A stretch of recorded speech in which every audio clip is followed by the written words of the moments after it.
দেশটা টিকে আছে, জনগণ আপনাদের দেখছে। দুজনের প্রতি শিষ্টাচার রাখার অনুরোধ জানাচ্ছি। যদি ব্যক্তিগত আক্রমণ হয়, আপনি কি বিএনপিকে আক্রমণ করেন নাই? আপনি কি ডক্টর জাহিদুর রহমানকে আক্রমণ করেন নাই? আরে বাবা রে, রাশেদ খান, আমরা যদি একটু হঠাৎ করে আপনি যে লোকটা যে ছিলেন আমাদের সাথে সহযোদ্ধা, হঠাৎ করে আপনার এই ভুল পাল্টালো কি জন্য? এটা তো আমাকে কথাটা আমি বারবার বলছি, বিএনপি চাইলেও কোনদিন ভারত হতে পারবে না, কিন্তু কারণ ভারত কোনোদিনই বিএনপিকে বিশ্বাস করবে না। সেকেন্ডলি, ওনাকে এই যে বসায় রাখলেন, ওনাকে তারপর ভিতরে ঢুকতে দিলেন, উনি ঢুকলেন না, ফিরে আসলেন, রাষ্ট্রীয়ভাবে কি ভারত এর জন্য সরি বলছে বাংলাদেশের জনগণের কাছে? না। আমি প্রথম থেকে একটা কথা বলে আসছি, ভারত কোনোদিন আমাদের সাথে মানে বাংলাদেশের জনগণের সাথে কোনোদিন কোনো সম্পর্ক চায়নি, এবং সেটা আজ থেকে না, সেটা 47 না, 1905 সাল থেকে। 1905 সাল থেকে। কেন 1905 সাল থেকে বলি? যখন বঙ্গভঙ্গ, ঢাকা, আমাদের পূর্ব পাকিস্তান যেটা ছিল, এটা মুসলমান অধ্যুষিত কোনো এলাকা ভালো হোক, এটা কোনোদিন ভারত চায় না। ভারতের প্রথম পররাষ্ট্রনীতির মূল কারণই হচ্ছে মুসলমান ঠেকাও। কিন্তু একটা জিনিস মনে রাখেন, 47 সালে কিন্তু আমরা ভাগ হয়েছি যে দ্বিজাতি তত্ত্বের ভিত্তিতে, সেখানে কিন্তু ছিল মাইনরিটি শাসন। মানুষকে একটা জিনিস বুঝতে হবে, ভারত কে শাসন করে? ভারত বামনেরা শাসন করে। এই ব্রাহ্মণরা শাসনের জন্যই দলিতরা নিষ্পেষিত হয়। এই মানে হিন্দু মুসলমান না, নিম্ন শ্রেণীর মানুষ এখনো তার অস্পৃশ্য, তাদের ছায়া লাগান যাবে না। সো এবং আরো একটা অবাক করা বিষয়, আমি মাঝে মাঝে চিন্তা করি, আমাদের অনেক ভাইরা বলে ভারত একটা বৃহৎ শক্তি, সেই শক্তির পাশে বাংলাদেশ, আসলে তাদের সারা কোনদিন সার্বভৌমত্ব পাবে না। এই যে ভ্রান্ত ধারণা, যে দেশের 22% হাউস হোল্ডের, আবার বুঝেন 22% হাউস হোল্ডের টয়লেট ফ্যাসিলিটি নাই, সে আপনাকে কি দিবে বলেন তো? হাসিনার সময় দেখেন, হাসিনার সময় 1,05,000 কোটি টাকা এসালম লুট করছে, আর পুরা হাসিনার সময় আপনি ভারত থেকে লোন করছেন 98,000 কোটি টাকা। তার মানে আপনার টাকা দিয়ে আপনাকে ঋণগ্রস্ত করছে হচ্ছে ভারত।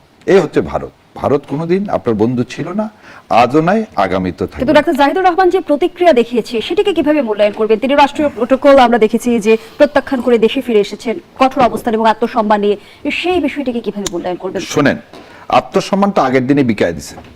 পররাষ্ট্র মন্ত্রণালয়ে হাই কমিশনারকে ডেকে আনলেন কি জন্যে?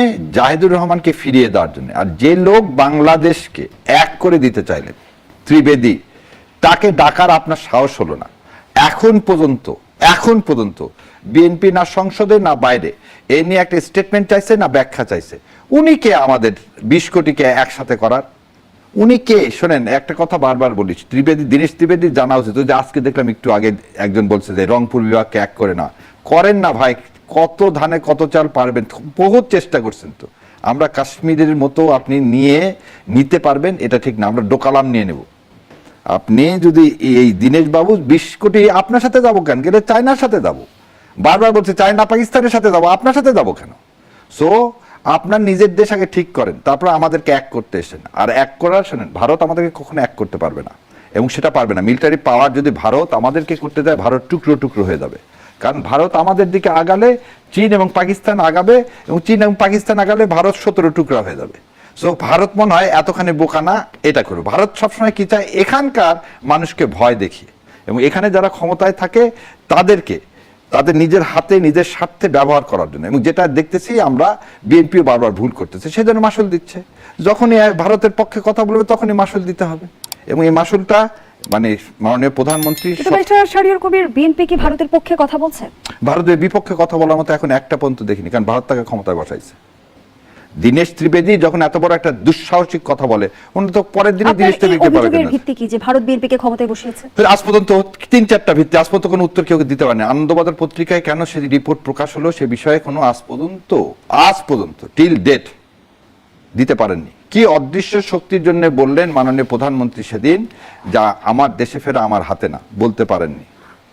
যখন রয়ের কাছে বলা হয়, এই কালকে বোধহয় একটা জিনিস দেখলেন, সালাউদ্দিন সাহেব সম্পর্কে বললেন যে শিলংয়ে থেকে যদি সম্পদের পরিমাণ বৃদ্ধি পায় তাহলে সবার শিলং যেয়ে থাকা উচিত। আর ওই আমাদের উনি হচ্ছেন প্রফেসর মানুষ শহীদুল সাহেব, উনি যে কথাটা বলছেন, ওনাকে তো ট্রেনিং দিয়ে নিয়ে আসা হলো রে ভাই। আপনি যে আরামায়েশে ছিলেন, একটা দেখেন তো গুম হলে এরকম আরামায়েশে থাকে কেউ? সো আপনি ভারতের বলয়ের মধ্যে থেকে আপনি যখন একটা হাই কমিশন একটা কথা বলবে সেটা প্রতিবাদ করলেন না, আর যখন আপনার উপদেশটাকে দিল্লি থেকে ফিরিয়ে দাও, আপনি একটা জিনিস বুঝতে হবে, দিল্লি থেকে ফিরিয়ে দাও না, এটা আবার জাহিদ সাহেব নাটক করছেন কিনা আমি জানি না। আপনাকে বসায় রাখছে, যে কোনো ইমিগ্রেশনের ক্ষমতা আছে বসিয়ে রেখে প্রশ্ন জিজ্ঞাসা করা, তাকে তো এন্ট্রি দিছে, সে ঢোকেনি তো, সে ঢোকেনি। এখন এটা ঢোকেনি, এটাও কি সেই রয়ের কোনো কিছু দেখাতে চায় কিনা এদেশে যে না ভাই আমি ভারতের সাথে নাই, কারণ দুদিন আগে তো দেখলাম সে ভারতের পক্ষে কথা বললো।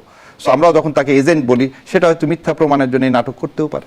সো আমি যাই না, কিন্তু বাংলাদেশ যে বিএনপির উচিত ভারতের বিরুদ্ধে অবস্থান নেওয়া এবং দীনেশ ত্রিবেদীকে বহিষ্কার করা, আমাদের দেশে যত ইন্ডিয়ানরা চাকরি করে তাদের ওয়ার্ক পারমিট বাতিল করা। অসংখ্য ধন্যবাদ জানাচ্ছি ব্যারিস্টার শাহরিয়ার কবির, রাশেদ খান। ইতিমধ্যে আমরা দেখলাম উপদেষ্টা জাহিদুর রহমানের ঘটনায় ভারতীয় ভারপ্রাপ্ত হাই কমিশনারকে তলব করে অসন্তোষ জানিয়েছে ঢাকা, কিন্তু ঢাকার এই অসন্তোষ দিল্লি কতটা আমলে নেবে বলে মনে করেন?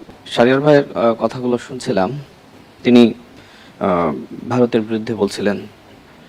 তার বক্তব্য শুনলে মনে হয় যে তিনি একজন আগ্রাসন বিরোধী নেতা। তো এই বাংলাদেশে আগ্রাসনের সবথেকে বেশি শিকার হয়েছে বিএনপি, এবং তিনি তার শুরুতে বললেন যে বিএনপি চাইলেও কখনো ভারতের সাথে যেতে পারবে না। অর্থাৎ তিনি তার ওই শুরুর বক্তব্যের মাধ্যমে তার শেষের বক্তব্য যে আসলে অপ্রয়োজনীয়, অনর্থক, তিনি নিজেই প্রমাণ করেছেন। যাই হোক, এখন ডাক্তার জাহিদুর রহমান, তিনি আমরা দেখেছি যে শেখ হাসিনার আমলে তিনি ফেসবুকে, ইউটিউবে তার মতামত বিশ্লেষণ করতে আমরা দেখেছি। সেই সময় ভারতীয় আধিপত্যবাদের বিরুদ্ধে তিনি অনেক বক্তব্য রেখেছেন, যে কারণে শেখ হাসিনা রেজিমেই তাকে আসলে ভারতে ব্ল্যাকলিস্টেড করা হয়, এবং তিনি মাননীয় প্রধানমন্ত্রীর উপদেষ্টা হওয়ার পরেও সেই লিস্ট থেকে আসলে তার নাম বাদ দেওয়া হয়নি। আর সম্ভবত আমি যতটুকু গণমাধ্যমে দেখলাম যে তিনি আসলে কূটনৈতিক পাসপোর্ট না, সাধারণ পাসপোর্ট নিয়ে সেখানে গিয়েছিলেন, এবং এটি একটি সরকারি সফর ছিল। যাই হোক, আমরা মানুষ, আমাদের বক্তব্যে অনেক সময় ভুল হয়, এবং আমি জানি না আসলে ডক্টর জাহিদ কোথায় আসলে তিনি আসলে ভারতের পক্ষে বক্তব্য দিয়েছেন, আই ডোন্ট নো। হয়তো আপনার তার সব বক্তব্য ভালো লাগবে না, কারণ তিনি একসময় ফেসিবাদ বিরোধী লড়াইয়ে তিনি অনলাইনে জনমত তৈরি করার জন্য কাজ করেছেন। শাহরিয়ার কবির ভাইকে আমরা এখন দেখছি যে জামাতের পক্ষে তিনি অনলাইনে টকশোতে জনমত তৈরি করার জন্য কাজ করছেন। আমরা ফেসিবাদ বিরোধী লড়াইয়ে যদি শাহরিয়ার কবির ভাইয়ের এখনকার যে ভোকাল, ওই ভোকাল আমরা যদি পেতাম তাহলে খুব ভালো লাগতো। ডাক্তার জাহিদুর রহমানকে যেভাবে পেয়েছিলাম, আমাদের ব্যারিস্টার শাহরিয়ার ভাইকে আমরা সেই সময় পাইনি। আমার কাছে মনে হয় যে এরকম শাহরিয়ার ভাইরা যদি আগে থেকেই তাদেরকে আমরা এইভাবে সোচ্চার মাঠে বিপ্লবী বক্তব্য, আগ্রাসনের বিরুদ্ধে বক্তব্য পেতাম। না, আজকে কি আপনার শুনেন, আমাকে প্রথম কথা এক মিনিট আমাকে বলেন, আজকে যদি আমি জানতাম আপনি আসছেন, আপনি এখানে প্রশ্নটা কি ভারতের বিরুদ্ধে বলতে আসছেন না শাহরিয়ার কবিরের বিরুদ্ধে বলতে? আমি জানলাম আপনি তো শাহরিয়ার বিরুদ্ধে জানেনই না, আপনি যে এইভাবে ব্যক্তিগত আক্রমণ ছেড়ে ভারতের পক্ষে সেটা বলেন। আপনি কথা বলেছেন না? না, আমি তো আপনার বিরুদ্ধে একটা কথা বলিনি। আমি আমার মনে হচ্ছে যে আপনি আমাকে শাহরিয়ার ভাইকে ছেড়া তুলতে তোলেন। আপনার তো আপনি তো ওই জন্য যোগদান করছেন, আর তো কোনো কথা নেই, বলে দেন, এবার শুনে যাচ্ছি। না, আপনি উত্তেজিত হচ্ছেন। আপনি এই ব্যক্তিগত কাজটা কন্টিনিউয়াস করে যাচ্ছেন। ব্যক্তিগত কাজ মানে কি? আপনাকে কি এই জন্য অ্যাপয়েন্ট করছে? হ্যাঁ, আপনাকে কি এই জন্য আপনাকে আমাকে অ্যাপয়েন্ট করছে? হ্যাঁ, তাই তো মনে হচ্ছে। তাই তো মনে হচ্ছে আন্দোলন আমি রাশিদ করেছি, আপনি শাহরিয়ার কবির করেন নাই। না না, শোনেন, আপনি হঠাৎ করে আপনি যে লোকটা যে ছিলেন আমাদের সাথে সহযোদ্ধা, হঠাৎ করে আপনার এই ভুল পাল্টালো কি জন্য? এটা তো আমাকে আপনি বলেন, আপনাদের কথাই কথাই মানে এত ঠুনকো জিনিস কিনা? শোনেন, আপনি তো রয়ের এজেন্ট হতে পারেন। আপনি যে এইভাবে রয়ের বিরুদ্ধে বলছেন, রয়ের প্রশিক্ষণ তো এমন হতে পারে যে আপনার আসলে রয়ের প্রকৃত এজেন্ট হয়ে কাজ করার জন্য আপনাকে বলছে যে রয়ের এজেন্ট হতে পারে। এটা খুবই ভালো, এটা ভালো জিনিস। আমি খুব খুশি হব যদি আমি রয়ের এজেন্ট হতে পারি। আপনি ভুলভাল কথা বলবেন আর সেটা উত্তর দিলে বলবেন ব্যক্তিগত আক্রমণ, মানে কি? তাহলে এখানে আমি কেন কথা বলেন? আপনি আপনার কথাটা বলেন। আপনারা বলেন যে ভালো খেলোয়াড় আসলে খেলবো না। ওই যে ভাই, আপনি খুব ভালো খেলোয়াড়, ওইজন্য আমি খারাপ খেলোয়াড় খেলতে চাই। তাহলে শুনেন, আপনি মেসি ভাই, আপনি মেসি, আমি তো খেলাই জানি না, আমি খেলবো কেন আপনার সাথে? আমি তো জানতাম না, শুনেন, আমি সেটা দর্শক হয়ে থাকতে দেখেন আমি কেমনে বলি। না, আমি দর্শক হয়ে, আপনি তো ভালো বলেন, জানেন তো দর্শক হতে তাই। আপনি শুনেন, আপনি রাতে যদি ঘুম না হয় না বলে ভালো কথা বলবেন, ভালো কথা বলবেন। আপনি কেন কথা বলেন না? কথা বলতেছেন, আমি কথা বলেন না। কথা বলেন, কথা বলেন। ব্যারিস্টার শাহরিয়ার কবির, রাশেদ খান, আমি দুজনের কাছে অনুরোধ করছি। ব্যারিস্টার শাহরিয়ার কবির, রাশেদ খান, ব্যারিস্টার শাহরিয়ার কবির, রাশেদ খান, দুজনের কাছে অনুরোধ করছি দুজনের প্রতিষ্ঠার লক্ষ্যে কথা বলুন। ব্যারিস্টার শাহরিয়ার কবির, রাশেদ খান, ও শেষ সময় কোথায় ছিল জানেন না আবার কথা বলবেন ব্যারিস্টার শাহরিয়ার কবির, রাশেদ খান, আপনারা একটা নাটক দিকে আছেন, জনগণ আপনাদের দেখছে। দুজনের প্রতি শিষ্টাচার রাখার অনুরোধ জানাচ্ছি। রাশেদ খান, ব্যারিস্টার শাহরিয়ার কবির, আমি আপনার কথা নোট করি। ব্যারিস্টার শাহরিয়ার কবির, রাশেদ খান, আমি দুজনের কাছে অনুরোধ জানাচ্ছি। আমাকে বলছেন অনুরোধ জানাচ্ছি আপনারা নিজেদের নির্ধারিত সময়ে কথা আপনি বলুন। আপনার কথা আমি নোট করেছি। আপনি কেন আমাকে ব্যক্তিগত আক্রমণের জায়গায় আমরা না যাই।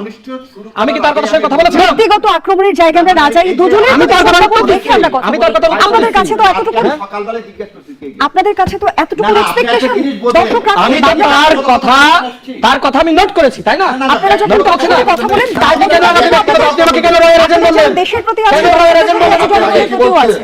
আপনাকে কি আমাদেরকে বলছেন? দেখেন তাহলে কি বলছি আপনাকে? রেকর্ড করে দেখেন কোথায় বলেন কি আপনি আমাদের আপনি দেখেন এইখানে আমি আসছি কেন? হ্যাঁ, এইখানে জুলাই আসছি কি ফেব্রুয়ারি আপনার কথা আমি শোনার জন্য? আপনার কথার উত্তর দেবেন আমি তো আমি? জনগণকে বলতে চাই, আপনার আপনি কথার আমার উত্তর কথা দিতে গেলে উত্তর যদি দেবেন। যদি ব্যক্তিগত আক্রমণ আরে হয়, আপনার কথা, তাহলে আপনি আপনার কি ব্যক্তিগত বিএনপিকে আক্রমণ করেন নাই? করেনি। আপনি কি ডাক্তার জাহিদুর রহমানকে আক্রমণ করেন নাই? আরে বাবা রে ব্যারিস্টার শাহরিয়ার কবির, রাশেদ খান, আমরা যদি একটু মাথা ঠান্ডা করি, আপনি আমার কথা আপনারা বলুন। কিন্তু আমি যে কারণে অনেক জনগণের কাছে, দর্শকের কাছে অনুকরণ, আপনাদের কথা আমি আপনার সাথে একটা কথা বলি। ব্যক্তিগত আক্রমণের জায়গায় আমরা একদম না যাই। আমরা